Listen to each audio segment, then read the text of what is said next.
네, 안녕하십니까. 더불어민주당 국민소통위원회 위원장 김현입니다. 오늘 참석하신 의원님들 먼저 소개해드리겠습니다. 전용기 국민소통위원장 참석하셨습니다. 허위조작 감시단의 양문석 의원님, 김동화 의원님 오셨습니다. 오늘 저희가 허위조작 정보감시단에서 그동안 정치 공작을 펼친 사안에 대해서 상세하게 종합해서 브리핑할 것이고요. 그리고 거짓말 시리즈 23번째 내용과 함께 윤상현, 권영세 등 민주파출소 업무방해죄 고소 및 지역화폐 관련 허위사실 유포자에 대한 기자회견 내용을 이어서 기자회견도 하겠습니다. 주말간 민주파출소 현황은 24일 9시 기준으로 2,948명이 방문했고요. 1,197건이 제보되었습니다. 매체별로는 유튜브 29.39%로 제일 높은 수치를 기록했고요. 네이버가 좀 감소되고 있는 흐름이 역시 파악이 되고 있습니다. 18.54%입니다.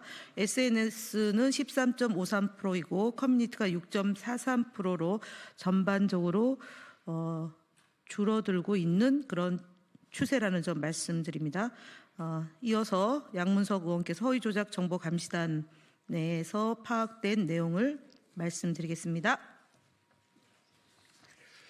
예, 전반적으로 허위조작 정보가 감소하고 있는 추세라는 부분에 대해서 국민소통위원회와 민주파출소의 그 활동이 기본적으로 대한민국 민주주의 여론 형성 과정에 있어서 긍정적인 작용을 한다라는 부분에 대해서 먼저 말씀을 드리고 이번 상황을 좀 설명하도록 하겠습니다. 지난 일주일 동안 방금 김현 국민소통위원회 위원장께서 말씀하셨던 것처럼 1,197건이 제보가 되었습니다. 이러한 제보의 그 내용들이 상당히 심각한 수위를 넘나들고 있어서 저희들이 이러한 부분을 발표한 이후에 고발 조치까지 계속해 나갈 계획입니다. 허위조작 정보감시단은 극우 세력들이 조직적으로 허위 정보를 살포하는 상황을 포착하고 이에 대해서 대응을 강화하고 있습니다. 최근 해외 보수 인사 발언을 악용하여 허위조작 정보를 확산, 부정선거론을 조작하는 파일 배포, 그다음 헌법재판소 및 공수처를 겨냥한 허위조작 정보 유포가 지속적으로 증가하고 있는 측면, 이는 극우 세력들이 조직적으로 정치 공작을 벌이고 있다라고 저희들은 판단하고 있습니다.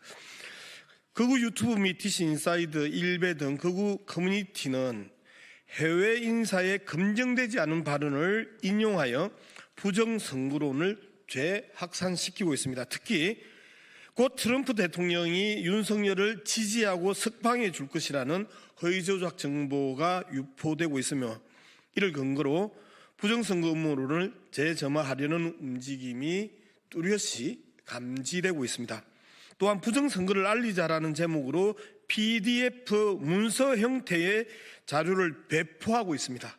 이는 단순한 의견 표명이 아니라 근거 없는 허위 사실을 사실처럼 조작하여 국민을 선동하는 정치 공작입니다. 특히 민주파출소는 고등학생 딸이 이 파일을 다운받았다라는 학부모님의 제보가 접수되었습니다. 허위조작 정보가 단순히 정치적 공세를 넘어서 청소년들에게까지 악영향을 미치며 정치적 왜곡을 조장하고 있는 심각한 상황임을 앞서 말씀드린 바와 같이 저희들은 심각하게 바라보고 있습니다. 극우 커뮤니티에서 헌법재판소에 LPG 배달 차량이 출입한 사진을 공유하며 헌법재판소가 자폭 사고를 통해 부정선거 의혹을 무마하고 탄핵 반대 동력을 제거하려 한다는 허위 사실을 유포 중입니다. LPG 배달 차량의 사진과 헌법재판소의 자폭, 이런 방식의 정말 범죄적인 글들이 올라오는 부분에 대해서 저희들은 누누이 말씀드리지만 좌시하지 않겠습니다. 공수처와 관련해서도 윤석열 체포 당시 공수처가 한남동 관저를 진입하여 경찰 차량이 관저 입구에 누워있는 시민을 밟고 지나가 그 시민이 사망했다는 허위 사실을 유포하여 헌법재판소와 공수처를 겨냥한 허위 조작 정보를 살포하고 있습니다. 사망사고까지 지금 계속해서 여러 차례 간헐적으로 나왔는데 경찰이 시민을 죽였다 지금 이야기거든요. 이 부분에 대해서도 저희들은 반드시 철저하게 집요하게 추적해서 법적 처벌대에 올리겠습니다. 허위조작 정보감시단은 자동화 프로그램을 통해서 24시간 라이브 방송을 유지하며 썸네일과 제목으로 허위조작 정보를 살포하던 좀비 채널 7개를 추가로 폐쇄하여 총 29개의 채널을 폐쇄하는 성과를 거두었습니다. 폐쇄된 좀비 채널 29개는 동일 세력이 조직적으로 운영한 정황이 포착되었습니다. 이들은 해외에서 구매한 계정을 이용해 채널을 개설하여 동일한 컨텐츠를 반복적으로 업로드하며 활동을 지속해 왔습니다. 좀비 채널은 문영배 헌법재판관이 이재명 민주당 대표로부터 9천억을 받았다. 한 6천억 이제 늘었죠.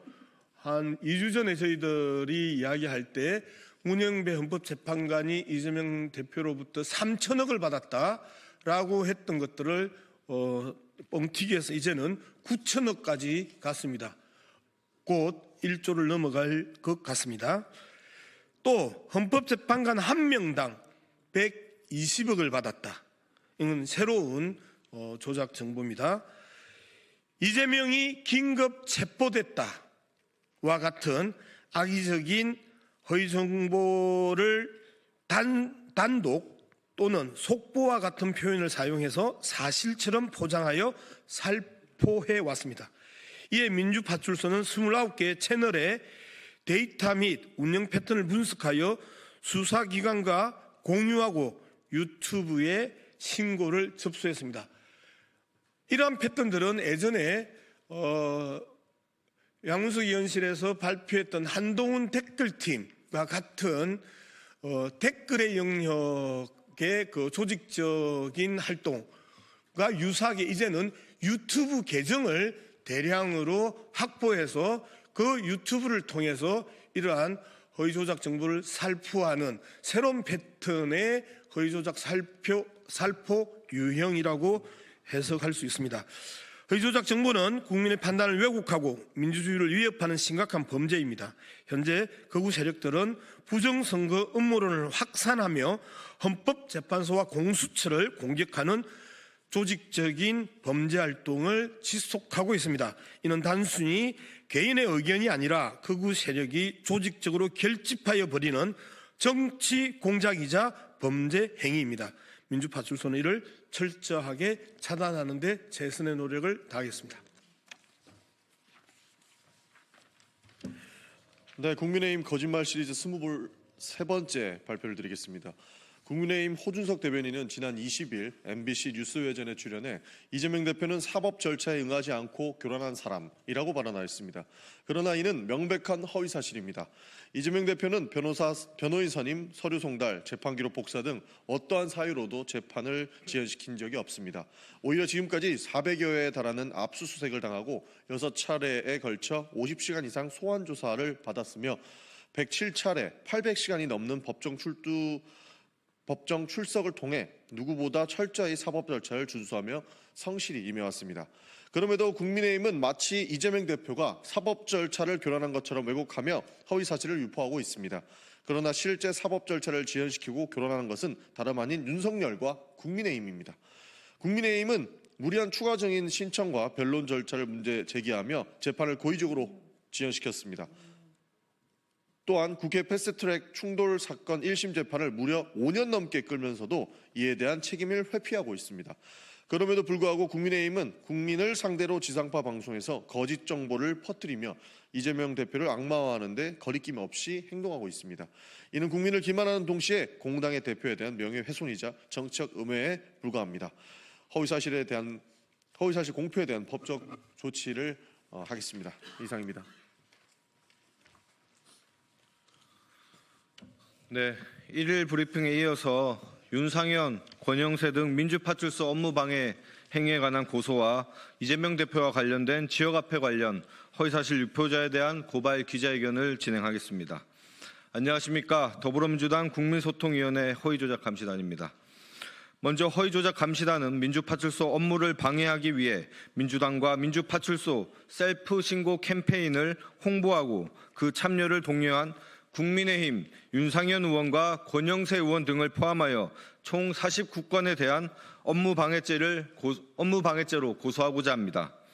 윤상현 의원은 지난 1월 13일 18시 14분경 민주당의 카카오톡 대화방과 댓글까지 검열하겠다는 발상은 전체주의적 발상이라는 등의 내용으로 허위 조작 정보와 무관한 내용의 셀프 신고를 한 후 자신을 민주파출소 제1호 제보자로 홍보하였고 다음 날인 1월 14일 국민의힘 공식 SNS 게시글에 게시된 웹자보에 민주파출소 서버가 다운될 때까지 국민 여러분들께서도 함께 동참해 주시기 바란다라는 문구를 명시하였습니다.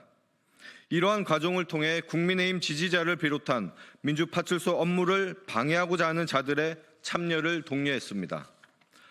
권영세 의원 또한 지난 1월 14일 16시 17분경 자신이 지난 국민의힘 비대위 모두 발언에서 민주당의 전체주의적 카톡 계엄령이 북한식 5호 담당제, 중국식 사상통제와 다를 바 없다고 비판했다는 것을 사유로 하여 셀프 신고하였고 이후 자신을 민주파출소 제2호 제보자로 홍보하며 지지자들의 허위 신고 참여를 독려했습니다.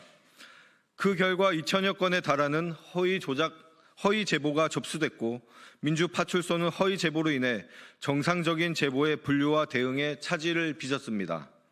특히 이 시기는 구구 석양 커뮤니티를 중심으로 119 법원 폭동이 모의되던 시기로 관련 제보가 민주파출소에 상당수 접수되었으나 그 당시 국민의힘 선동에 의해 허위 제보가 집중되어 실제 폭동 모의 제보를 대체하지 못하는 결과로 이어지기도 했습니다. 이와 함께 아무 의미 없는 제보를 반복해서 제보하거나 인분, 혐오스러운 글 등을 제보하여 민주파출소 업무를 지속적으로 방해한 성명불상자들도 업무방해죄 혐의로 고소 대상에 포함시켰습니다. 민주파출소는 더불어민주당의 정당한 업무를 수행하기 위해 만들어진 제보 플랫폼으로 해당 업무는 형법상 보호받아야 할 업무에 해당함이 분명합니다. 국민의힘은 민주파출소 서버를 다운시켜 그 업무를 방해할 목적으로 허위 신고를 독려하였고 특히 그 이전에는 민주파출소에 대한 해킹 시도까지 있기도 했습니다. 내란을 옹호하는 세력들의 민주파출소 업무를 방해한 혐의에 대해서 끝까지 법적 책임을 묻겠습니다. 다음으로 경기도 지역화폐 운영과 관련해서 악의적인 허위 정보를 유포한 23건에 대해서 정보통신망 이용 촉진 및 정보보호 등에 관한 법률 제70조 제2항 명예훼손 혐의로 고발 조치도 진행합니다. 지역화폐 예산은 지자체에서 직접 관리하며 코나이 같은 단순히 기술 서비스와 플랫폼을 제공할 뿐 예산 운용이나 이자 수익과 무관한 기업이다라고 저희들이 이야기했습니다. 그럼에도 불구하고 코나이가 2조 원에 달하는 돈을 편취했다라고 계속해서 이야기하면서 코나이는 이재명 대표와 연관이 있다고 이야기했던 사건입니다. 말씀드렸던 것처럼 지지난주에 이재명 대표가 3천억을 문영배 헌법재판소 재판관에게 줬다. 그리고 바로 직후에 또 2조 원에 달하는 이재명 대표와 연관된 업체가 경기도의 지역화폐 관련 돈을 편취했다. 이런 식으로 계속 이야기하는 그 내용입니다. 경기도 지역화폐의 낙전 즉 미사용 금액 수익은 현재까지도 영원이며 모든 미사용 예산은 지자체로 반환됩니다. 또한 이재명 대표와의 유착 의혹은 지난 대선 이후 수사기관의 전방위적인 수사에도 불구하고 2차례나 혐의 없음으로 불송치 결정이 내려진 사안입니다. 허위조작 정보를 유포하여 국민을 혼란에 빠뜨리고 민주주의를 훼손하려는 행위는 다시 한번 계속 말씀드리지만 용납할 수 없습니다. 허위조작 감시단은 이후에도 허위조작 정보를 유포하는 자들에 대해서 끝까지 책임을 물을 것입니다. 끝으로 최근 썸네일과 제목으로 가짜뉴스를 유포하는 유튜브에 좀비 채널과 같은 계정이 유튜브뿐만 아니라 인스타그램, 트위터 X 등에서 포착되고 있습니다. 이들 제목과 썸네일에 허위 정보를 명시한 뒤 정작 영상 내용은 전혀 무관한 내용을 담는 방식으로 허위 조작 정보를 살포하고 있습니다. 허위 조작 감시단은 이러한 채널을 좀비 채널로 명명하며 최근 좀비 채널을 29곳을 폐쇄하는 성과도 거두었다는 것을 다시 한번 말씀드립니다. 민주파출소는 앞으로 SNS 상에서 기계적으로 허위 사실을 유포하는 좀비 채널을 지속적으로 추적해 나갈 것입니다. 국민 여러분들도 많은 관심과 제보 부탁드립니다. 더불어민주당 허위조작 감시단은 민주주의를 훼손하고 극단주의를 조장하는 모든 시도에 대해서 타협 없이 철저하게 대응할 것입니다. 국가를 분열과 혼돈으로 몰아넣는 극우 세력에 맞서 헌법과 법치를 수호하며 민주주의를 지켜내기 위해 최선을 다하겠습니다. 감사합니다. 25년 2월 24일 더불어민주당 국민소통위원회